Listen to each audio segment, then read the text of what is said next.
Hi students, welcome to our YouTube channel. Students, ये एक poem है हमारे पास, द काइट।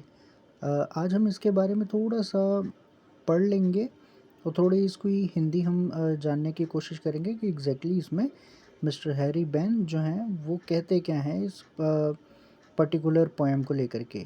तो आइए शुरू करते हैं।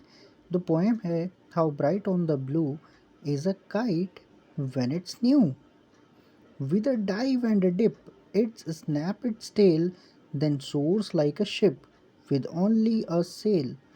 इसमें ये कहना चाह रहे हैं कि जो नीले आसमान पर नई पतंग चमकदार और आकर्षक दिखती है, ये पतंग हवा की ऊंची लहरों पर एक जहाज यानी कि जो पानी वाला जहाज होता है ना, उसकी तरह ऊपर उठती है और फिर उसकी तरह नीचे बैंड होती है, उसकी तरफ नीचे जाती है। और ये केवल एक कैनवास लंबाई होती है। यह हवा को पकड़ लेता है और जिससे इसके आगे ऊपर की ओर बढ़ने में मदद मिलती है। यह हवा के तेज प्रवाह से संचालित भी होता है। यानी कि जो हमारे पतंग होती है, जैसे कि आप लोगों ने पतंगे बचपन में उड़ाई होंगी और अभी भी उड़ाते होंगे 15 अगस्त के आसपास वाले दिनों में।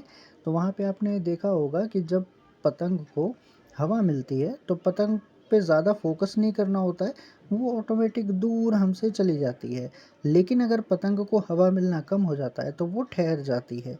तो आगे इसी पोएम में ये चीज़ बताई गई है। और क्या बताया गया है, as over tides of wind it rides climbs to the crest of a gust and pulls, then seems to rest as wind falls. When string goes slack, you're winded back.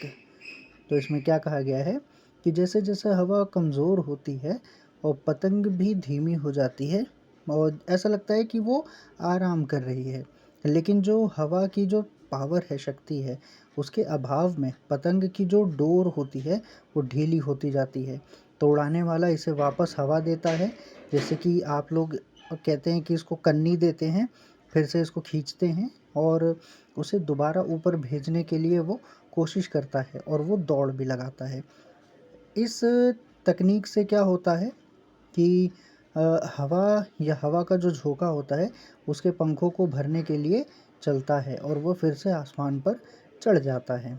ठीक है, तो आगे क्या बताया गया है, and run until a new breeze blows and its wings fill and up it goes, how bright on the blue is a kite when it's new, but a ragged rigider thing you never will see when it flaps on a string in the top of a tree.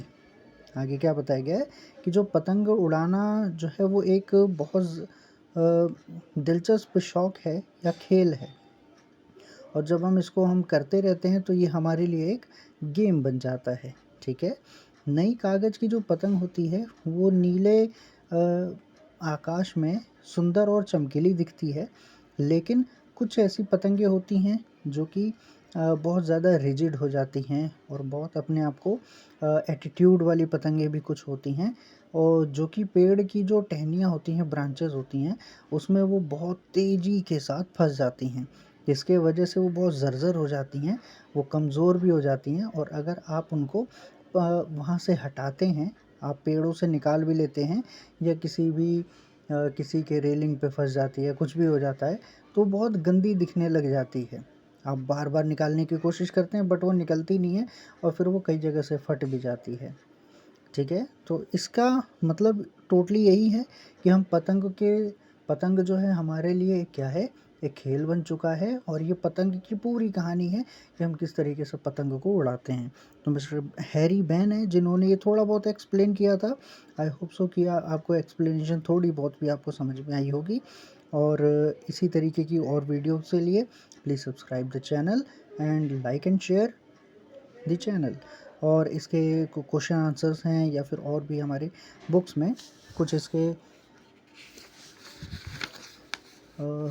Basically हमारे पास कुछ working with poems भी हैं, तो ये हम share कर देंगे आप लोगों के साथ। आई होप सो आप प्लीज़ इसको अपनी कॉपी में भी नोट डाउन करिएगा, और किसी भी पोएम्स को पढ़ने के लिए या फिर किसी भी चैप्टर को समझने के लिए हमारे लिए ज़रूरी है कि हम उनके वर्ड मीनिंग्स को बहुत अच्छे से जान लें।